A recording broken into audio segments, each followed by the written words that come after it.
tonight's episode of Chat with Themmy.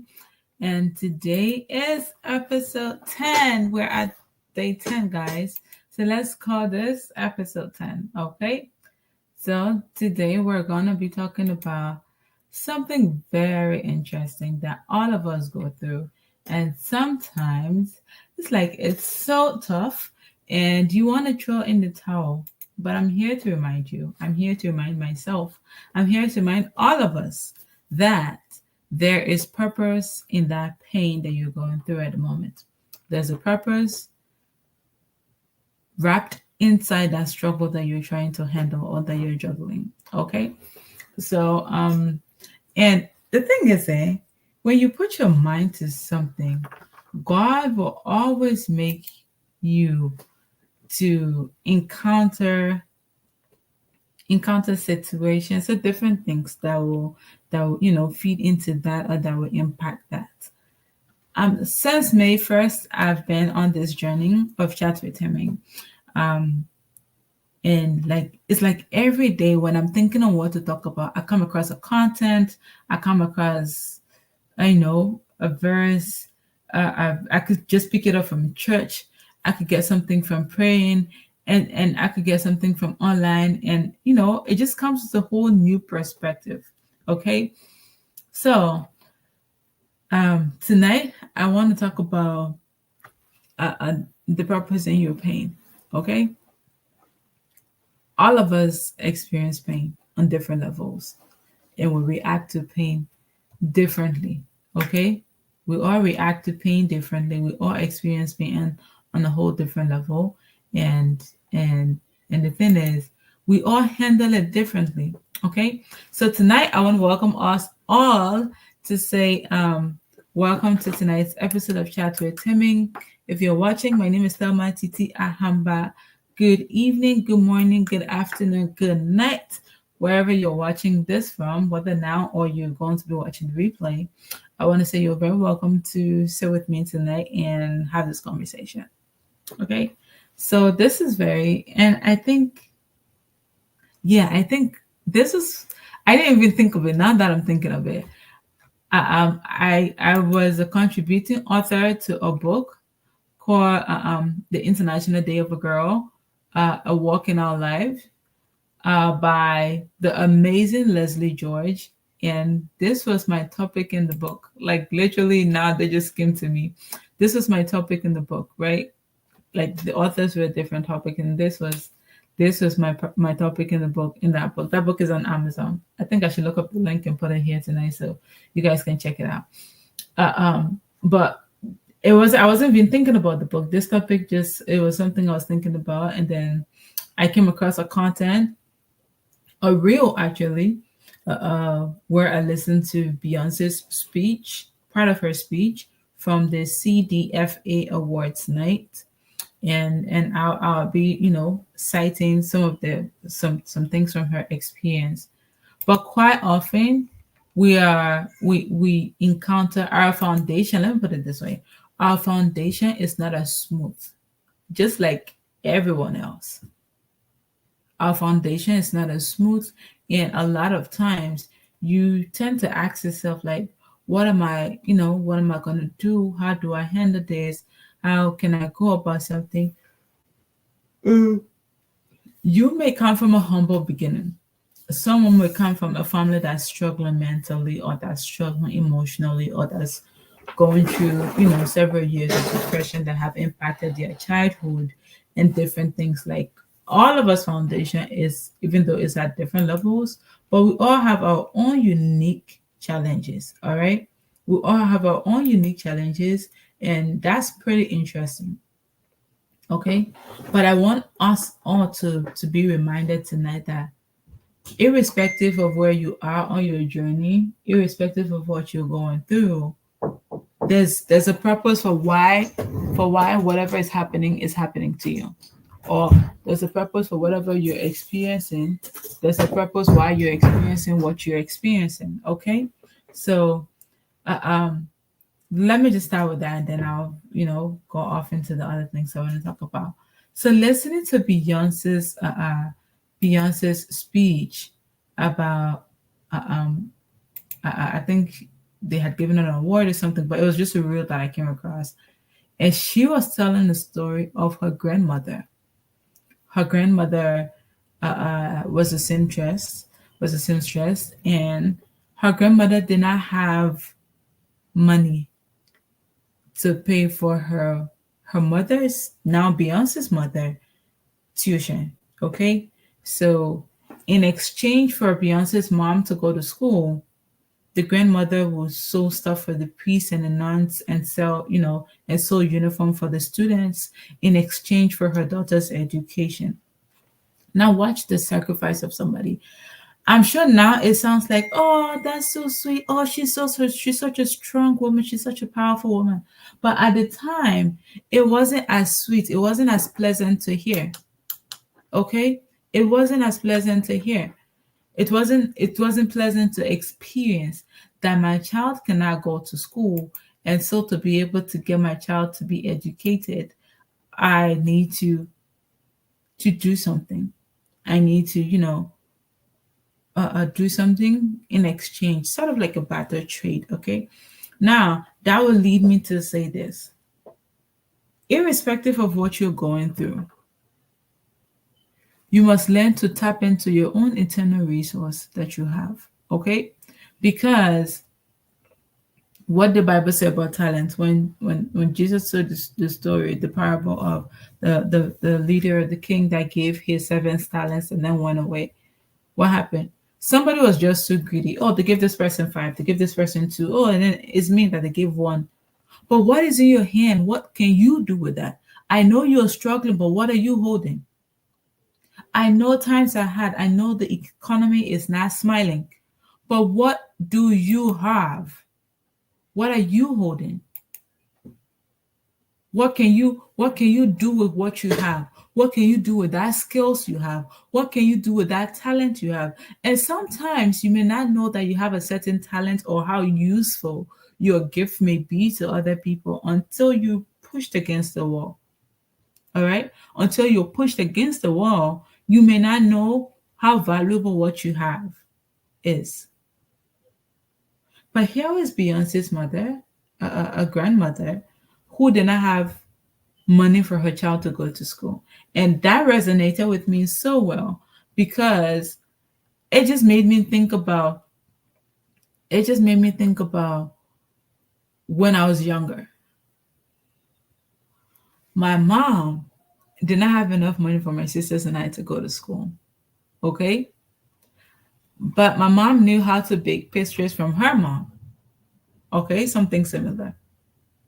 And because she had learned how to do pastries from her mom, and exactly in honor of Mother's Day, I want to say I love you, Mama, and thank you so much for bringing us up the way you did.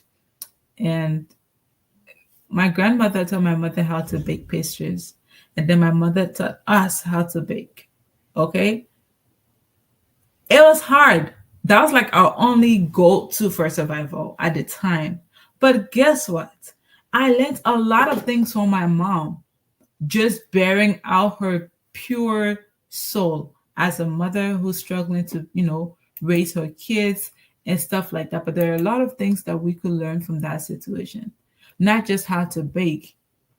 It was because of that early childhood experience I had that inspired me to want to be a marketer, to want to, get involved with sales because I was I was vending. I was street vending, y'all, from when I was 9 years old. And I think I wrote it in my book, The Drive.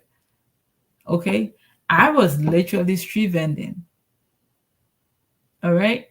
I was street vending, and that taught me that taught me how to relate with people. That taught me how to negotiate because if I get to your house, some people on my social media know me as the bread girl.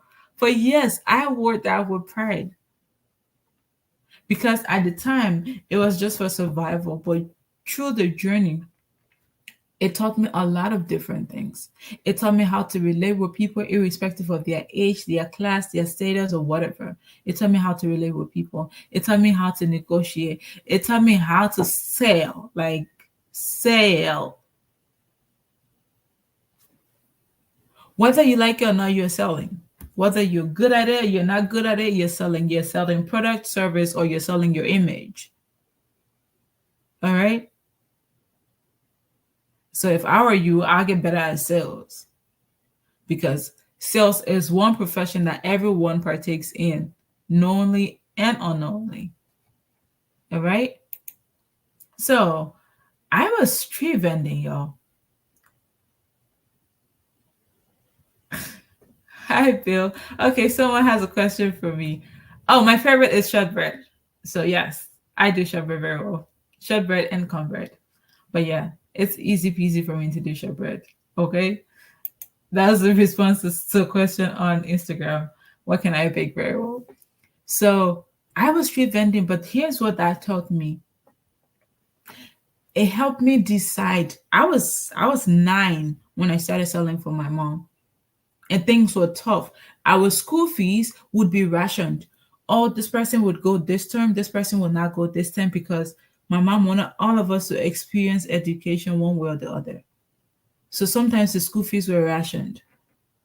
And then God just blessed us miraculously that teachers would love us, principals would love us, you know, strangers will love us and want to help us out and stuff like that. But that experience as a child helped me determine what I wanted to do in future. Of course, I wanted to be a person of value, all right? But I enjoyed every day going out to talk to different people. Some were repeat customers because I sold in the communities, within the communities at the refugee camp. Okay. And I know I used to disturb some families to say, I know you're done with breakfast, but I got bread and I ain't leaving until you're back, Like that's like, unskilled me as a salesperson. Thank you so much, Bill. That was unskilled me as a salesperson trying to, sell my way into their pockets to get some to make some, to make ends meet because that daily sales, we were dependent on it for feeding, we were dependent on it for schooling, we were dependent on it uh, uh, for taking care of the house and different things. So, but throughout that journey, I picked up a lot of things. It built my confidence. It built my human relationship skills. It built my communication skills. It built my negotiation skills. It built so many skills. But at the time, it wasn't pleasant. It was a painful moment at the time. A 9-year-old kid selling in the refugee camp from door to door. And the thing is, UNHCR they had like different programs, empowerment programs for people. So a whole bunch will learn how to sew, a whole bunch will learn how to bake, a whole bunch of, goes for some advancement. And then a lot of women were taught how to bake, even though my mom knew how to bake, but she took advantage of it to be able to get the certificate to be satisfied and also, advance in some of the things she knew. And guess what? Almost everyone at the camp was baking. Almost every home at the camp knew how to bake. And almost every home at the camp knew how to bake. And we were all struggling for the same market, like the same physical market. Then there was no social media. There was nothing like social media. So we didn't have any idea for, go sell online. No, this generation now, we have it so easy. Okay. And I'm so happy to be alive, to know, to have experienced what it was like then before the internet, before social media came about, and now that the internet is here. Okay. So for every pain you're going through, for every struggle you're going through, for every internal, external, silent battles you're fighting, there's a purpose in that. It's to build your resilience, it's to build your grit, it's to teach you patience. And then I don't know what movie, slice of the movie that I saw, like a short clip of the movie that I saw where Morgan Freeman, it should probably be Noah's Ark or something. But Morgan Freeman was telling this lady, when someone pray for patience, God don't just hand over patience to you. He gave you the opportunity to be patient.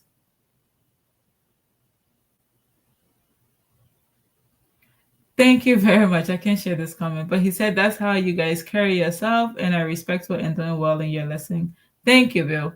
Okay, now you sound like somebody that know me really well. Thank you very much. I appreciate it. So Morgan Freeman was telling this lady that when someone prays to God for patience, every time you pray to God for patience, God doesn't hand over patience to you. God gave you the opportunity to be patient, to learn how to be patient. Think of a time where you wanted to practice, you are trying to, build your disciplinary skills. You wanted to be disciplined. Think of a time where you were tested to be self-controlled. Think of a time where you were tested to tame your tongue. You can bear me witness that the heat was hot, right?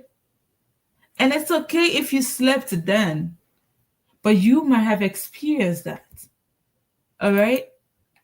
You might have experienced a time where you pray for patience. I remember I used to have anger issues. Jesus Christ. I used to. And I remember praying to God to help me to be patient, to be calm, to be loving. And it seemed like the more I prayed, the more the temptations will pile up to like just burst out of your skin or burst out of your comfort zone.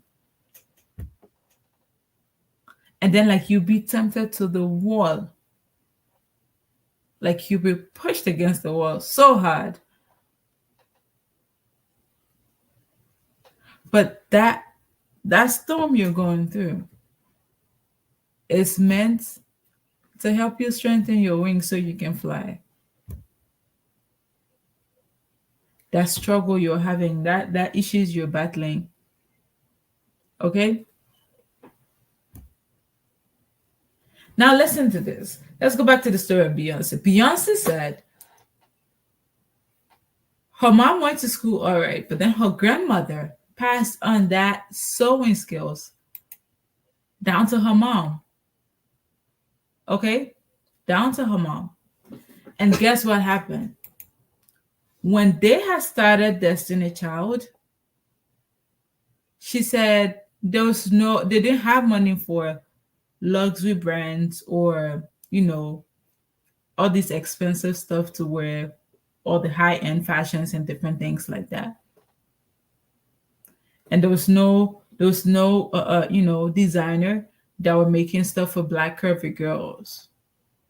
And if you know about Destiny Child, they have very nice bodies and they were very curvy and very slim. She said there was no clothes. Guess what? Her mom and her uncle were the one who were making their outfits by hand. So let me draw a picture to you. If Thank you very much. It says this conversation is impactful and it's free knowledge. Share your through your wisdom. Thank you very much, Bill. I appreciate that. If Beyonce's mother had not gone through the toughness, that particular toughness during her childhood, okay, probably she probably may not have gone interested in fashion or sewing. Or her brother, probably their mom wouldn't have had the opportunity to teach them. So for every time you're pushed against the wall, know that there is a situation ahead of you that you're supposed to manifest that gift that you are trained or training for, or you're harnessing, or you're honing, or you're just honing your skills right now. You're just working hard, and you're burning the late night candles. There's something ahead of you that your manifestation is supposed to show. Your manifestation is supposed to take off. Okay? So, whatever you're going through, if you're selling candy, if you're selling plastics, if you're selling different things, even the big brands you see today, they started small. They started with the little things. Okay? They started with the little things. So, whatever you're going through, No matter what it is, just know that whatever pain, whatever uncomfortable moment you're in right now, whatever discomfort you're feeling right now, there's a purpose behind that. You're supposed to build something. So don't just look at the milestone, look at the journey, look at the growth, look at the gems you pick up along the way in your journey. Okay? I want you to pay attention to the blessings that come along the way of your journey. Don't just look at the milestone, don't just acknowledge the milestones. I want you to be able to pay attention to that. So tonight we're talking about there's purpose in your pain. So uh, um, let's look at another thing. Now, Beyonce's mother, even though she was very good at what she was doing, Beyonce said every fashion home in New York City rejected her mom. Sometimes the notes that are given to you, that are handed to you on a platter of gold, are sometimes in a very rusted plate because some notes are like it's set so terribly. The notes that are given to you, the notes that are the rejections you face, is because you have a lot to do with what you want to offer to other people. You're supposed to use that to impact your journey. All right. Now let's look at the flip side of the coin. If you have people in your corner, if you have people that believe in you, if you have people that invest in their talents, their blood, their sweat, their finances, their time, if you have people that invest in so much in your growth, I am challenging you to believe in yourself. The same faith people put in you, I need you to have that same faith in yourself. Because guess what? You don't want their sacrifice to be in vain. At the end of the day, Beyonce's mom and her uncle were now the ones making their clothes, the pearls and the stones and the different things by hand. And they were investing hours and hours and hours in making the designs for Destiny Child. Now look where Beyonce is today.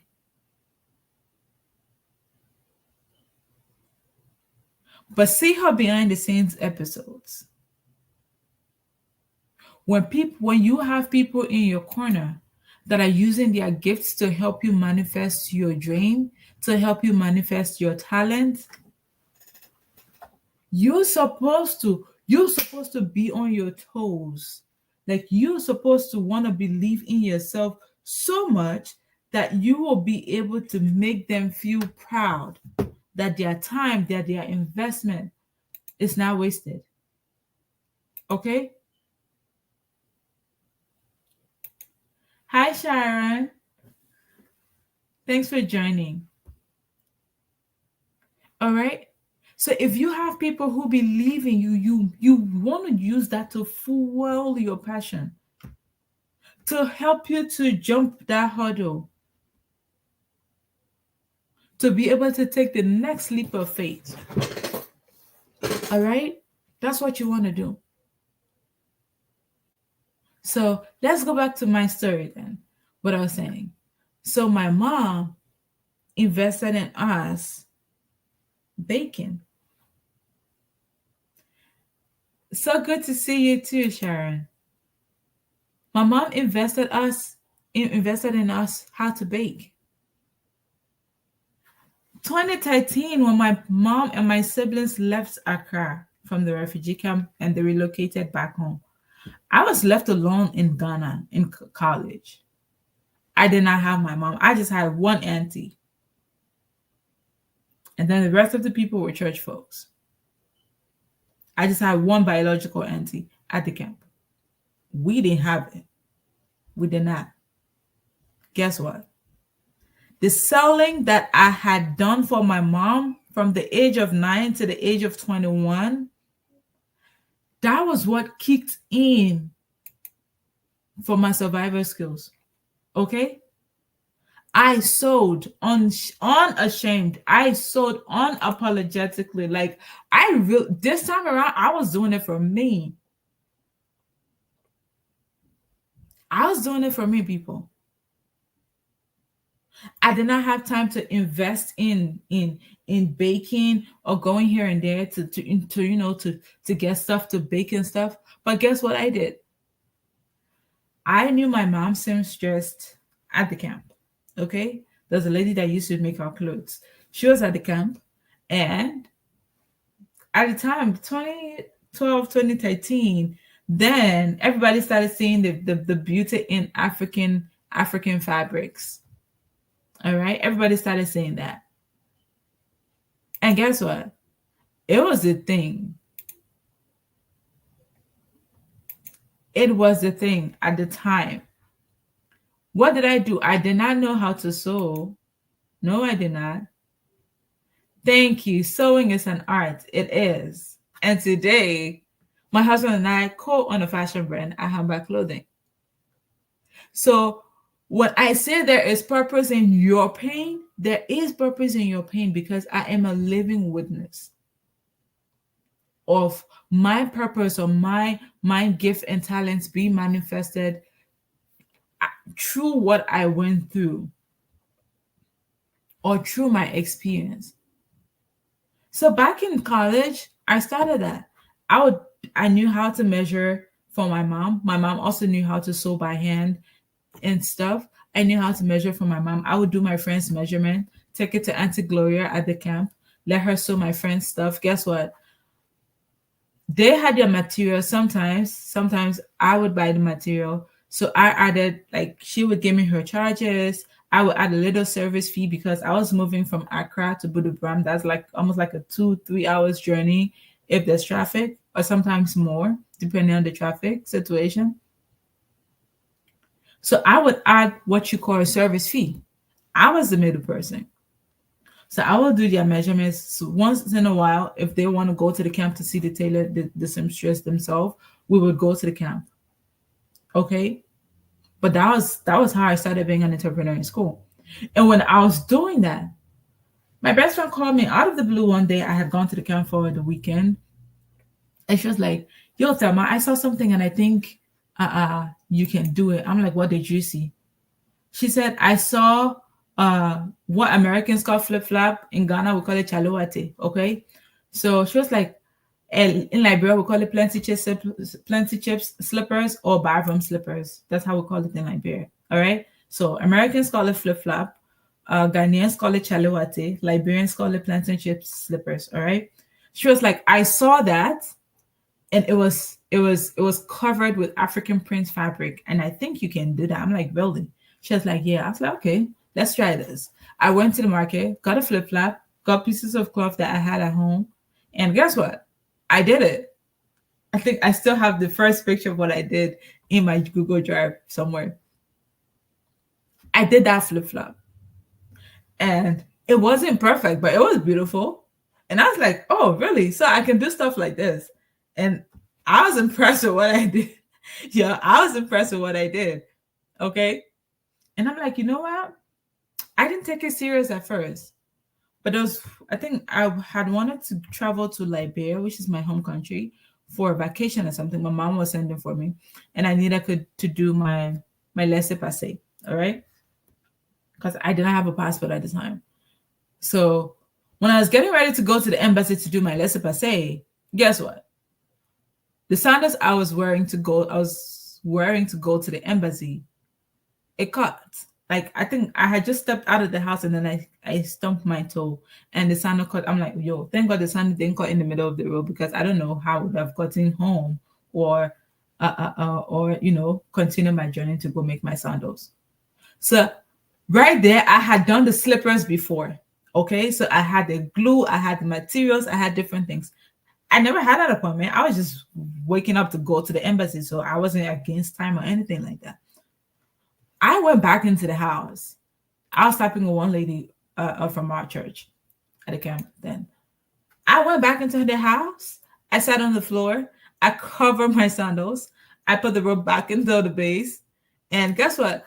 I made this. It was a black material with little, is it cherries? Yes, it was red cherries and the flowers at the top on that. And then I covered my sandals. And then to spice it up a little bit, I put like three different buttons, three different colors of buttons on there. And that was what I wore to go to the embassy. And people started asking like, "Oh, your sandals so cute. Where did you buy it?" I'm like, "I made it." And they're like, "Oh, really? Can you do something for me?" That was another side hustle that started. He drank half of his bottle, and he ate some the Let me stay with this side. I'm doing something. I'm coming right now, okay? My baby wants to join me. That was it. People started asking, "Oh, where did you do this?" Guess what? I started making people sandals. I think I have posted the first male shoes I made, and it was my gynecologist friend, Dr. Adams, who bought that shoes for me to wear at a wedding. And that was how I unlocked another stream of income for myself. So even though these things came through challenges, but it turned out very beautiful simply because I had found my purpose in my pains. I have found my purpose in my challenges. And that selling for my mom at the time, in as much as it was just to get us by, put food on the table, pay our school fees here and there so we don't drop out of school, that exercise was building my muscle. I didn't just become a public speaker or become so confident in front talking of people and talking in front of people and stuff like that. No, I got it down the line. When you're hungry and there's no food for you to eat, sure, Sharon, thank you so much. I'll do so. When you're hungry and you're struggling with stuff and there's no food to eat, you cannot be shy. Like poverty and shyness do not mix, y'all. Poverty and being an introvert, whatever, it doesn't mix. Okay? So at some point, you need to drop that shyness because hardship is not going to play. And the way the economy is going, if you're shy, mm-mm. Like if you're shy, send me a DM. Let's talk about getting that shyness off of you because you need to thrive, not just survive. All right? You need to thrive, not just survive. Okay? So that was how I learned how to do sandals. That's how I learned how to do footwears. And I started doing it here and there for my friends. I remember making one pair for my mom and sending it to Liberia. I'm like, yo, I learned something new, mama. See the slippers I made. And my mom still had the first shoes I sent for her. She brought it to America with her. Like I didn't learn that on the flowery bed of roses. I learned it during my hard times. So whatever you're going through, whatever challenge you're facing, pay attention to the details of the lessons you can pick up during those hard times because there will be valuable skills that will take you before kings tomorrow. Okay? There will be valuable skills that will not just lead you to mere men, it will lead you before kings. All right? So pay attention in between the line. You want to pay attention to that. Now, guess what? All these things were going on. I would go to Accra. I would buy stuff. I would buy handbags and different things, and I'll take it to school to sell. And then I'll purchase these African handbags, take it to campus to sell to showcase when there's a student, a student representative week, and then other campuses are coming to like showcase their stuff on campus to sell. I was the only Wisconsin student doing showcase at the time at my school. And guess what? That made me stand out. That even tempted me to get into politics, yo. Like, I cannot believe I was tempted to get into politics. I'm going for women's commissioner. Okay. And and my friends in class, they rallied around me to give me the support I needed. Okay. My friends in class, they rallied around me to give me all the support that I needed. So, whatever you're doing,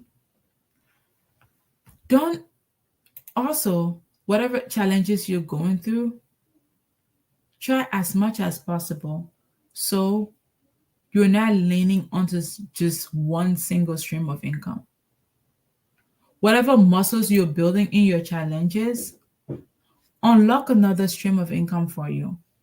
Or use that experience, whatever income stream you have, use that experience to unlock, use that idea, use that wisdom you have gotten to unlock something as an additional stream of income that can help you. Because you don't want to be found wanting. You don't want to be in a position where you do not have. I have been there a couple of times and it is not a pleasant place to be. Okay? I have been there. When I say there's purpose in your pain, wait now, wait now. When I say there's purpose in your pain, I am a living witness of what that looks like. Okay? Because all the muscles I built in my struggles, I use them today. People see me today be like, wow, Thelma is amazing. There was a time Thelma wasn't amazing. I'm very sure you know the story of the caterpillar and the butterfly. The caterpillar won't always be ugly. And the butterfly wasn't always beautiful. It had to grow. But it had to invest. It had to learn that I can move from point A to point B by firstly understanding and appreciating where I am now. Okay? So as we wrap up, before I say good night, I want to say thank you all for joining me tonight on Instagram, on Facebook, and LinkedIn. I want to say thanks for joining me tonight to talk about finding your purpose in pain. I hope this message resonates with you. I hope this message, this message, I hope this message, oh, sorry. I hope this message helps you. I hope this change your perspective one way or the other. I hope uh, um, you find something very valuable in the things I shared tonight. And I am rooting for you. So do not feel discouraged. Do not throw in the towel. Just see your struggle right now as a form of exercise that you're going through. And if you're looking to unlock a stream of income for yourself, check out this website, watch the webinar that's there. It's free, and pick some ideas that you can pick. Take the next step if you're interested in taking the next step, but do not lean only on one source of income. Okay. I want to say thank you all for joining me tonight. Thank you for engaging. Thank you for the comments. Thank you for the reactions. I am very grateful that you spent your quality time with me. And as I draw down the curtain, I'll see you tomorrow. And good night. Take care. Bye bye.